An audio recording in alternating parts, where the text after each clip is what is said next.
Hello and welcome to the Be Formless Flow Driven CEO podcast, where we are reshaping life, leadership, and business from the inside out.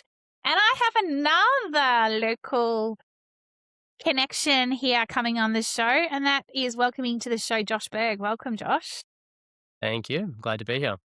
Thank you. I've had quite the Aussie week, actually. Quite a few Aussies coming on. I've been all around the world and coming back to my home base, which is Australia. And yeah, it's funny how there's so many people that you connect with that actually live so close to you and you've never met them before. And yet here we are sitting on the pod Yeah. quite virtually. I always laugh about that. Yeah. I just had a meeting with a web developer who's in Melbourne, who I've been working with for 7 years, but I've never met him face to face. Oh my gosh, how funny. How funny. I guess, well, COVID was like nearly 7 years ago. So that kind of makes sense, doesn't it? A big Yeah. shout out to the listeners as well. Hello, everybody. Hope you are having a great day, great end of the week, great evening, whatever time zone you are on. I'm connecting with Josh today, and it's always fun having these type of conversations because older generation me, I'm a bit older than you, Josh. I think you're like, I shouldn't say up and coming because you're a serial entrepreneur. I think you've got a very interesting perspective on leadership as well, and also on being an entrepreneur and what it takes. And so I always love these type of conversations because I always learn something as well. So let's get on into it. I'll say you're the founder of Hedgehog Marketing and Mechanic Marketing. You've also got a vegan business. You've got all these other things going on. You can share them if you like, or we can stay focused on the two businesses. I'll leave that with you. Let's keep going though. So you have spent much of your entrepreneurial journey exploring a question many business owners eventually face. And that is what if bigger isn't actually better? It's such an interesting one. It's like you scale and then you're like, oh, this is too complicated. This is too hard. And there's a bit of science behind that too.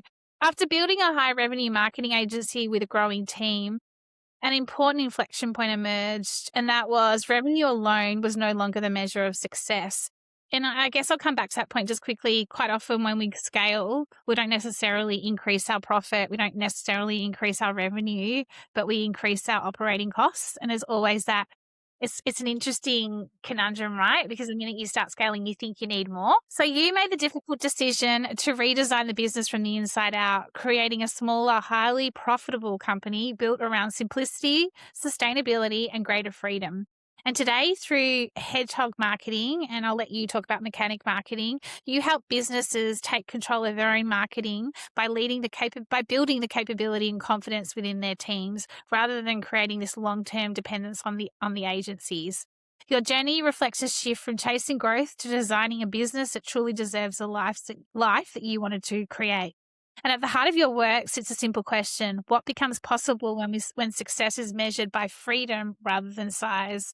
When you booked in for the pod, and I've woven this through your bio, you did say to me, I've moved from a high revenue, non-profitable business of 10 people to a highly profitable business of 2.5, with many trials and tribulations along the journey. I really want to hone in on the trials and tribulations. Okay. Over to you, Josh. All right. All right. So yes, thank you for the intro. That was very good. It pretty much summarizes everything there is to know about me, but a few other failed businesses along the way as well. But yes, so I run Hedgehog Marketing. Our whole thing is about helping teams own their marketing and building their capability in-house. We've been doing that for a long time. And that was really kind of birthed from coming from, the non-profitable version of Hedgehog Marketing with 10 staff, where I was, high octane, chasing my tail, running campaigns in-house for people, which I found to be, for various reasons, a non-profitable business, but then ended up pivoting it to be a more consultative and actually helping teams build it in-house, which helped make a more financially a viable business, but also just better on my soul and better in my heart and better in terms of getting the most out of me and most out of the team that I end up building. I So love that. I love that you talk about soul as well. Like it's such a good one because when your soul starts screaming at you, you can't ignore it any longer.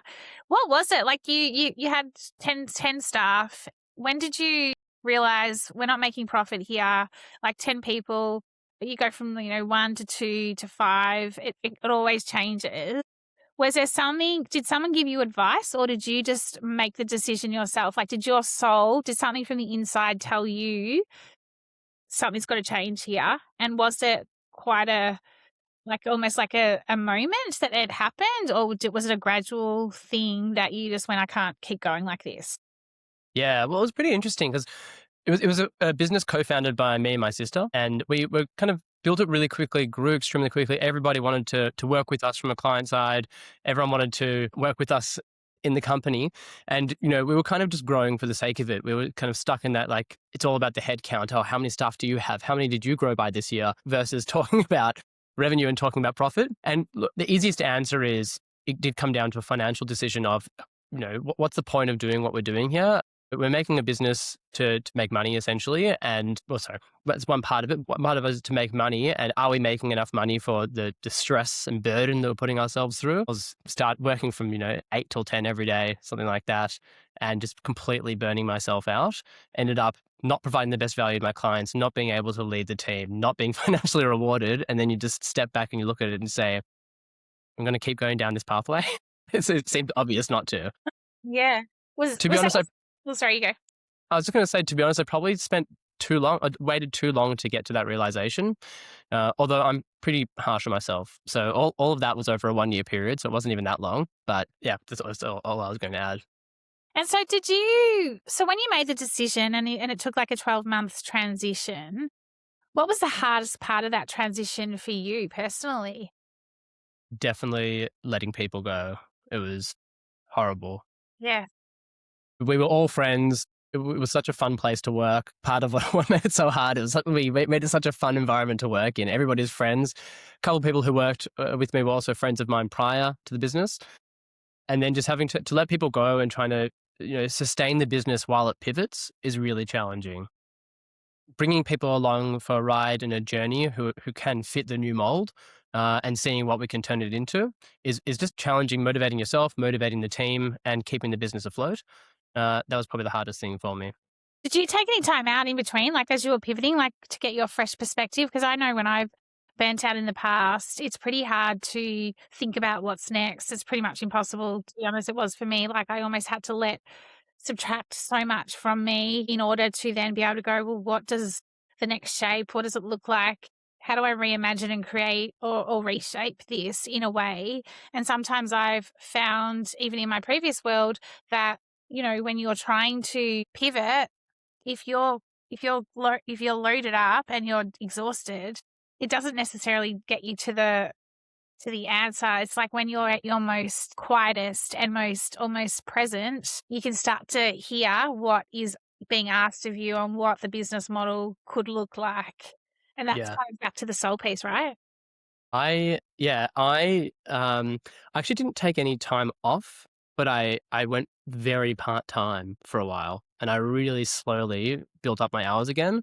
And I spent every day, I'd do a bit of work and I'd go for a hike somewhere. I'd go for a long bike ride or do something like that, which just clears my mind and lets me think about things.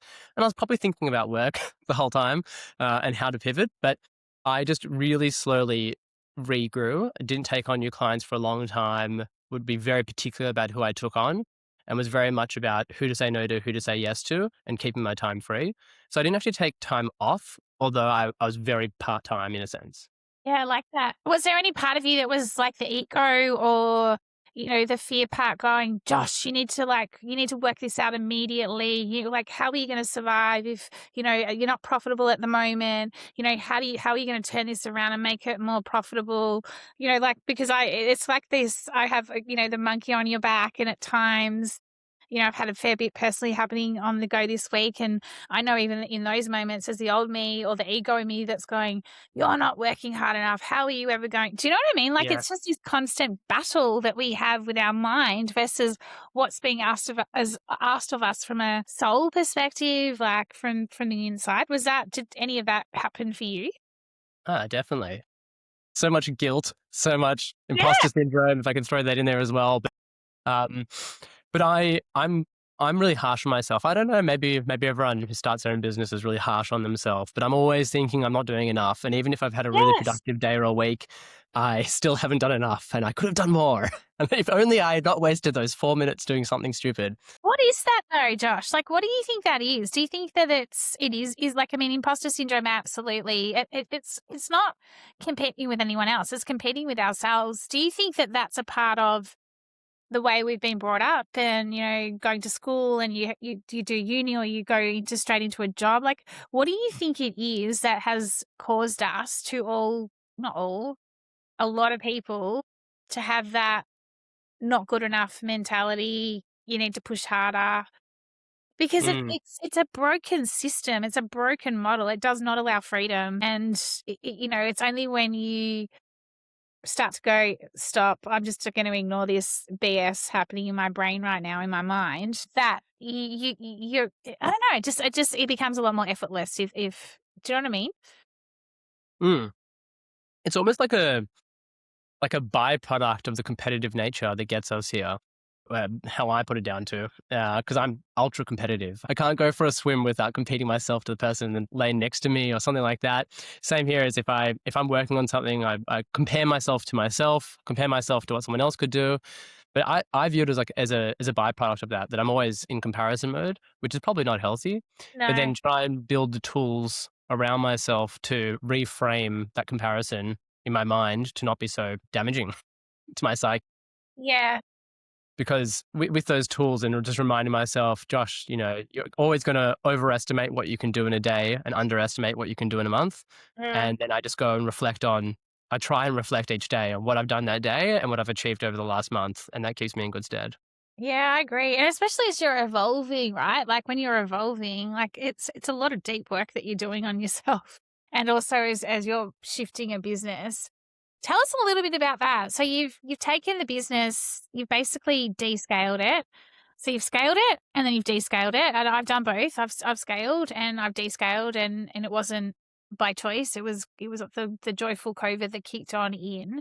I find descaling way harder than scaling in terms of, like you say, letting go of people, repositioning the business, repositioning yourself, getting your motivation back, all of that. So you've descaled and you're going back into a new form, if you like. So Mm. what was the shift from the previous business and what did you change to turn it into a really highly profitable business, enabling clients to not necessarily rely on agencies? Yeah, what was it? Yeah. So I guess probably the other thing that's really hard with descaling is also just the ego play. And when people are hearing you're letting people go, you're downsizing, you're not growing, whatever it is, and you have all these just difficult conversations with people, which I personally found challenging as well, but just need to be above that and not really care about it. Um, the change, I guess, is the question in regards to like how did I think about the business and how to make it Yeah, so, profitable and like, valuable? you've looked at a business model and you're like, "We've got 10 staff, we're not making profit, I'm working my ass off essentially.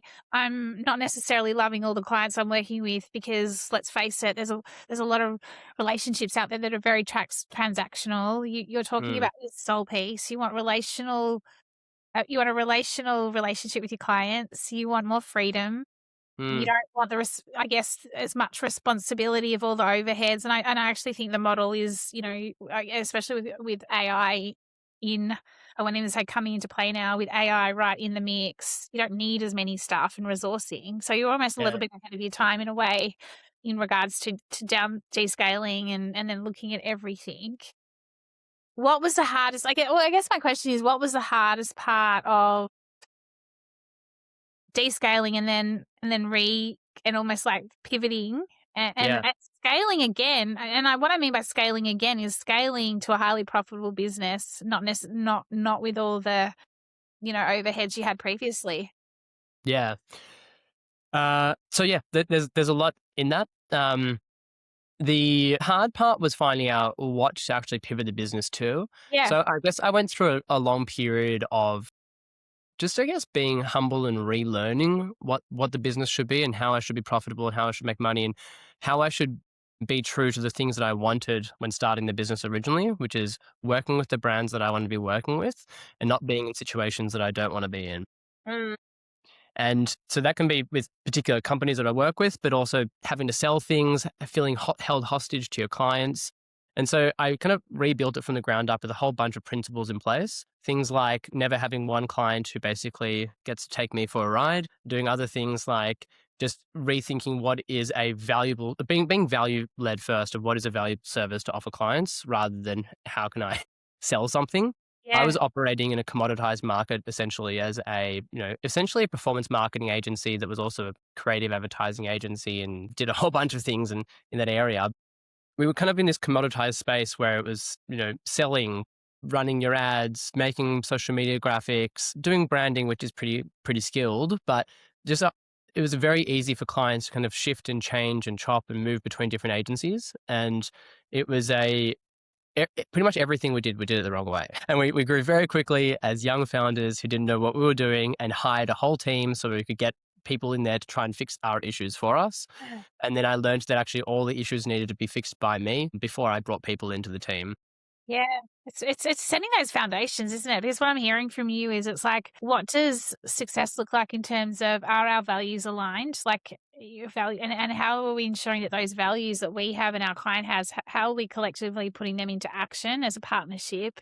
It's also then looking at, rather than being a commodity, you talk around value based pricing, value based modeling. What does that look like? How do we charge more? How do we not just be a transactional relationship? It's so funny listening to this because my background is advertising and communications as well. And I think quite often it's a very much a service. I hate the word service because I'm not a service. I'm way more than that. And so I never use that word in anything.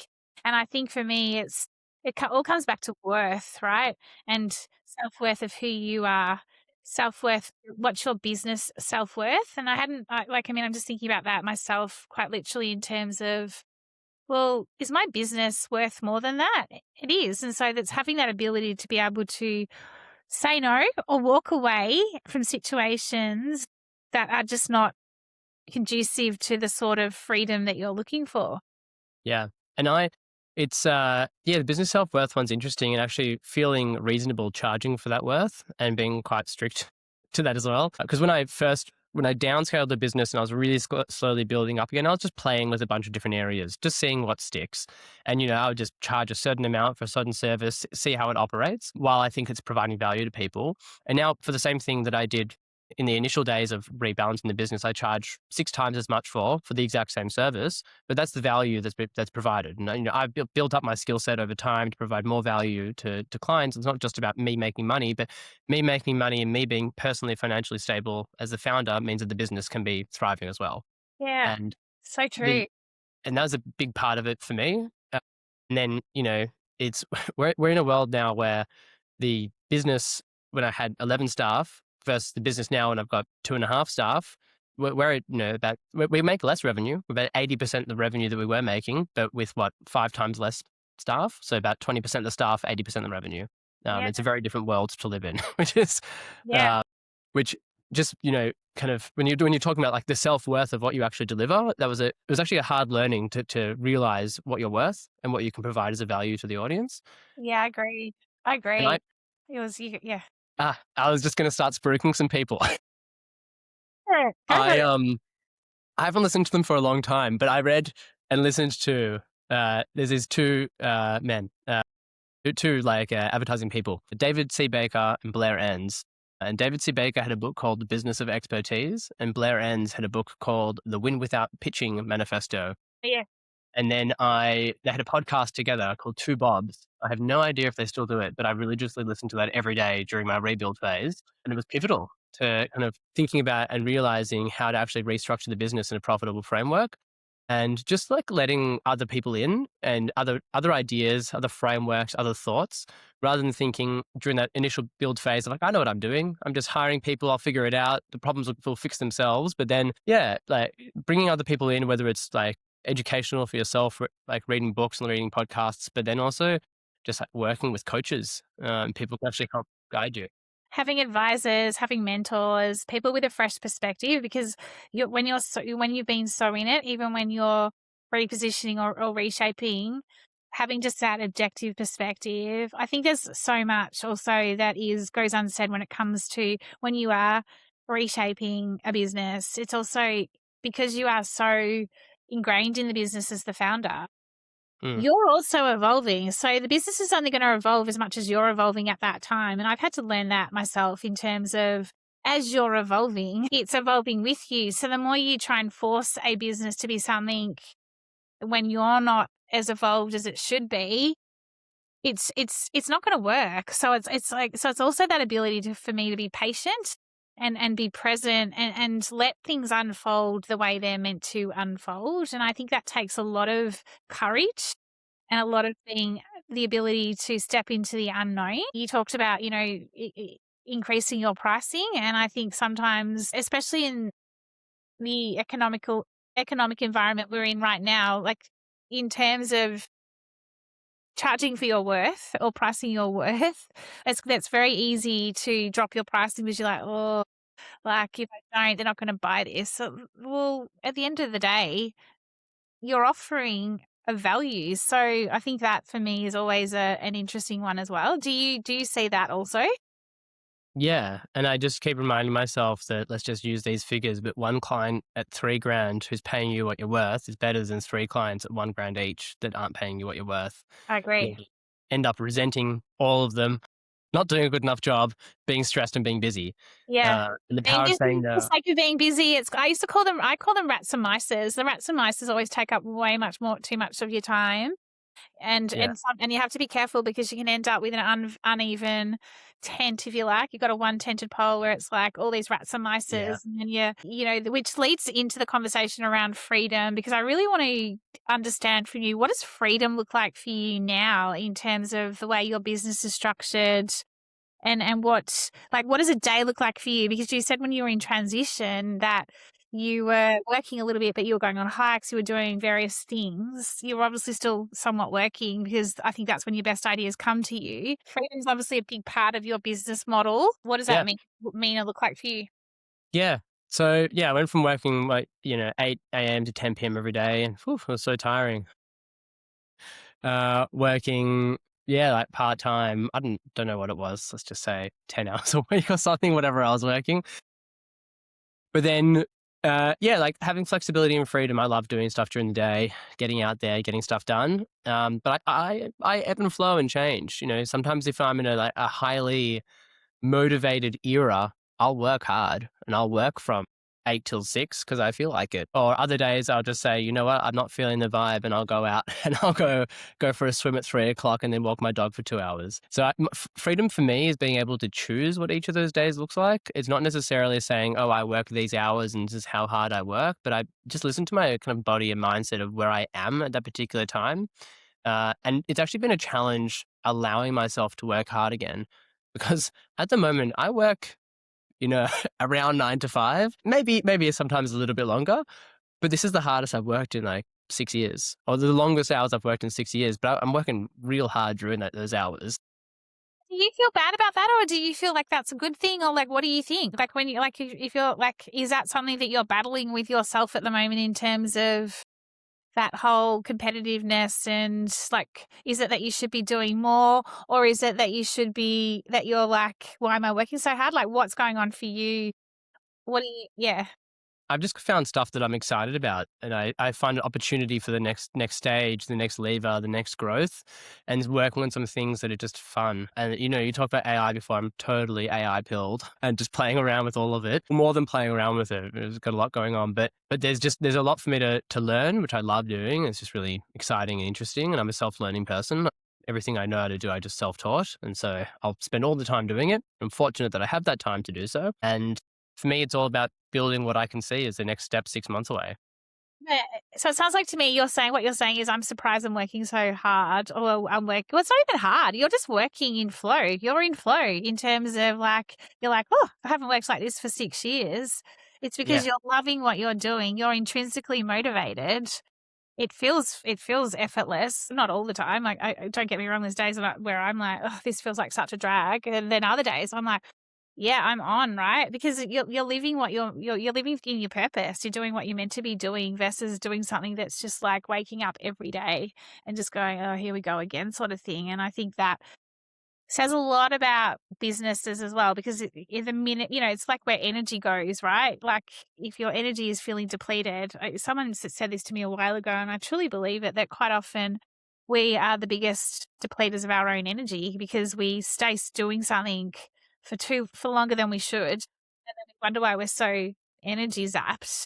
It's because we haven't listened to the signs, and instead it's almost like we become so depleted and then we have to rebuild our energy or, reset our energy. So I think that's a big part of this as well. And I think that's a big part of entrepreneurs, because I'd love your perspective on this, because there's still this notion around an entrepreneur to be successful, you have to work your butt off and it is 24/7. You don't get holidays, you don't get weekends. Like, what's your view on that? Yeah, well, so often when I meet business people just out and about, I can walk my dog in the park, someone who's got their own business, or I don't know, someone at an event, and I don't know, what do they say? They're like, oh, like Saturday I was working for 6 hours, like running your own business. Am I right? That's what we got to do.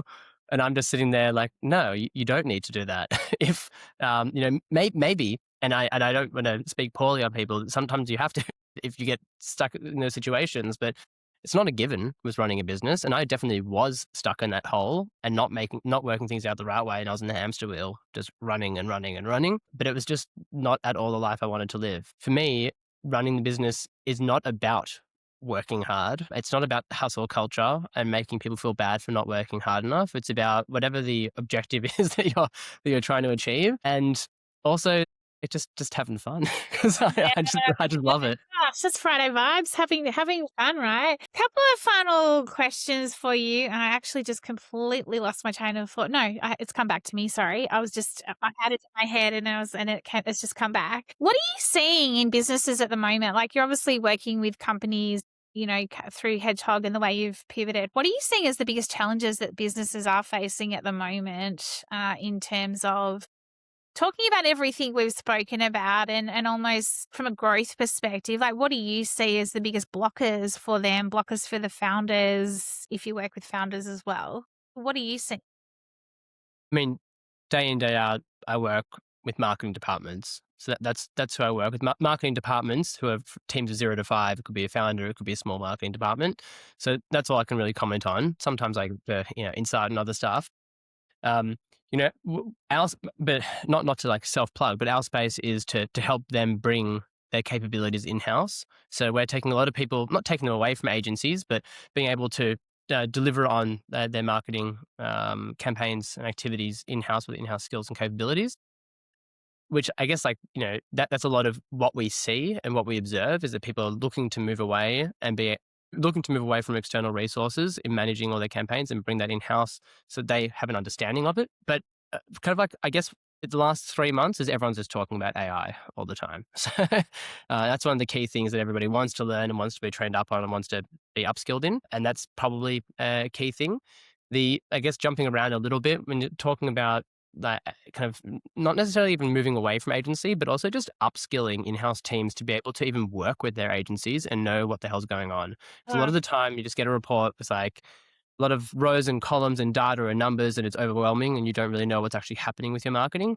And so part of what we do is also just people come to us because they don't necessarily want to take it in-house, leave their agency, anything like that. They actually just want to understand what the hell's going on. And yeah.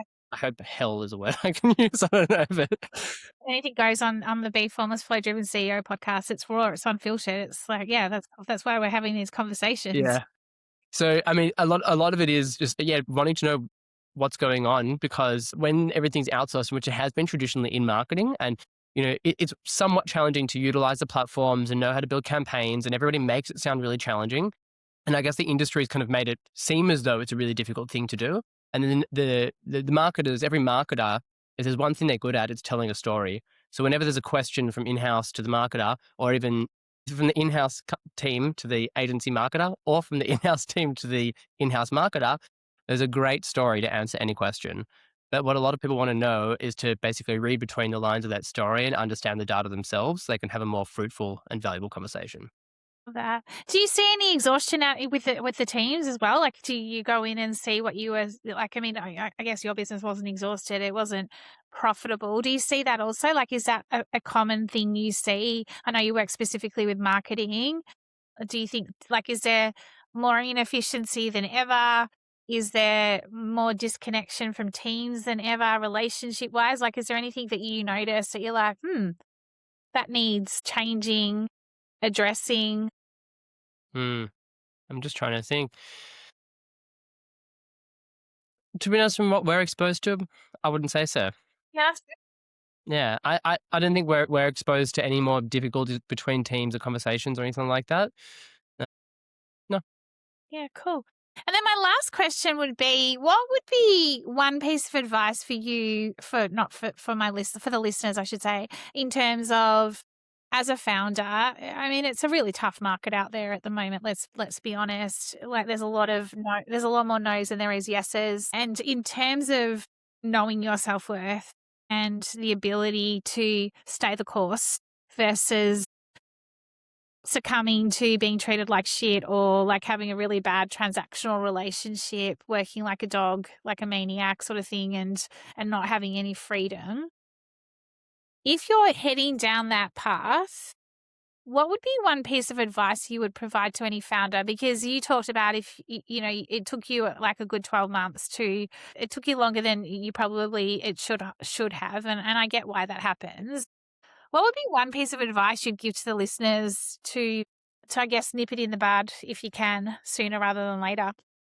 Well, even though there's a lot of no's out there in the market when you're trying to sell, because it is pretty hard times right now, don't be afraid to say no yourself, and probably say no more than you say yes. And that was one of the big things for me, is I was saying yes, yes, yes to everything, gobbling it up, not knowing how to do any of those things, and not even knowing whether I was excited about doing any of them. And then when I realized that I should actually just be saying no more than I say yes, and I still do to this day. I say no way more than I say yes to working with people. Maybe to my detriment, but not so much. It does. It opened me up and freed me to have that freedom to be able to choose what direction I want to go in and build the business that I want to build. So I that was a big love part of that, it. Josh. So insightful. Thank you so much. Josh, how do we find out more about you? How do we find out more about Hedgehog marketing? Me, Josh Berg. I'm on LinkedIn. That's pretty much the only place I am. And I never post there anyway, because I'm barely on social media. I love it. Even though I train on running ads on social media, that's the only time that I'm Really, there. why are you not on it? You're just like, But yeah, you can find me on LinkedIn, Josh Berg. Hedgehog is hedgehogmarketing.com.au, and we help small teams own their marketing, provide strategy, training, and consulting. We're also specializing in AI marketing now as well, so helping teams build up their own agent infrastructure. And then I also have mechanicmarketing.co, which is a advertising agency for mechanics and auto repair shops, because I fell into it and now I do it, and now I mechanics and auto repair shops, and we do it. We love it. It's really fun. And if that's it. Those are thank the places you can find me. Yeah, thanks, Josh. Really, really great conversation. I've really enjoyed it, and I'm wishing you utmost success for the rest of this year. And thank you. So super insightful, and just I think it's a reminder, isn't it, to do what your soul's asking of you versus what the external is telling you to do. It's coming right back to what is being asked of you from the inside out. So thank you, and have a happy end to Friday and a great weekend. Thank you, B. Great conversation, and I'm very happy for Friday afternoon now. Me too. Thank you. Cheers.